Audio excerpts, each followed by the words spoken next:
Hi friends, তোমরা সবাই কেমন আছো? আশা করি সবাই খুব ভালোই আছো। হ্যাঁ, অনেক দিন ধরে গঙ্গা স্নান করতে যাবো করে যাওয়া আর হচ্ছিল না। তো ফাইনালি গতকাল শনিবার ছিল, আমরা গিয়েছিলাম। আর আমি সকাল সকাল রেডি হয়ে গেছিলাম, ড্রাম ঘটিবাটি নিয়ে স্নান করবো, প্লাস গঙ্গা জলও আনবো। তো যাওয়ার সময় আমি ধর্মদায় গেছিলাম, স্টেশন পরে তো গেটও পড়েছিল। তো যাওয়ার পরে বাজারে নেমে একটু ঠাকুরের জন্য মিষ্টি নিয়েছিলাম, কারণ ঘাটের উপরেই বাবার মন্দির আছে। তাই একটু মিষ্টি নিয়েছিলাম, যে জল ঢেলে বাবাকে একটু মিষ্টি দিতে পারি, কারণ সবসময় তো আর যাওয়া হয়ে ওঠে না। তো অনেক দিন পরেই গিয়েছিলাম। তারপরে পৌঁছে গেলাম আমরা গঙ্গার ঘাটে। দারুণ সুন্দর, যদিও বর্ষায় প্রচুর জল বেড়েছে, আর লোকজন পাশেই ফেরিঘাট এপার পারাপার করছে। আর এই যে আমি বালতি নিয়ে গেছিলাম, কারণ আমি সাঁতার কাটতে পারি না, খুব ভয়ও লাগে। তো ভেবেছিলাম জল অনেক, শুনেছিলাম, তাই বালতি নিয়ে গেছিলাম স্নান করার জন্য।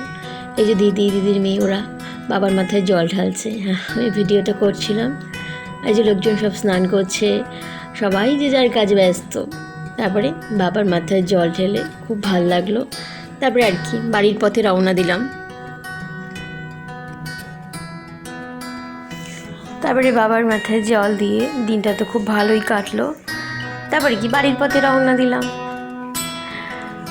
সত্যি কথা বলতে এখন চারপাশটা দারুণ সুন্দর, একে বর্ষাকাল, মাঠঘাটগুলো পুরো জলে ভরে গেছে, তারপরে সবুজ ধান, একটা আলাদাই সৌন্দর্য। সত্যি কথা বলতে গ্রাম বাংলার সৌন্দর্যটা সত্যিই খুব সুন্দর, যত দেখবে ততই যেন ভালোবেসে ফেলবে। হ্যাঁ, স্নান করে আমার মাথাটাতে সেরকমভাবে মোছা হয়নি, তো টোটোতে বসেই মাথাটা মুছছিলাম, একদম মেকআপ ছাড়া, ভূতপুত লুক নিয়ে। আর এই যে রাস্তায় আসার সময় দেখলাম যে এক জায়গায় মা মনসার পুজো হচ্ছে, ভালোই লাগলো, দেবী দর্শনটাও হয়ে গেল। যাই হোক, দিনটা আমার খুব ভালোই কাটলো। আর রাস্তায় আস্তে আস্তে আমারও গেট পড়েছিল যাওয়ার সময়কার মতো। সবাই খুব ভালো থেকো, নিজের খেয়াল রেখো, আর প্লিজ আমার চ্যানেলটাকে লাইক কমেন্ট করো, শেয়ার করো অ্যান্ড সাবস্ক্রাইব করো। পাশে থেকো, পাশে আছি। Tata, bye bye.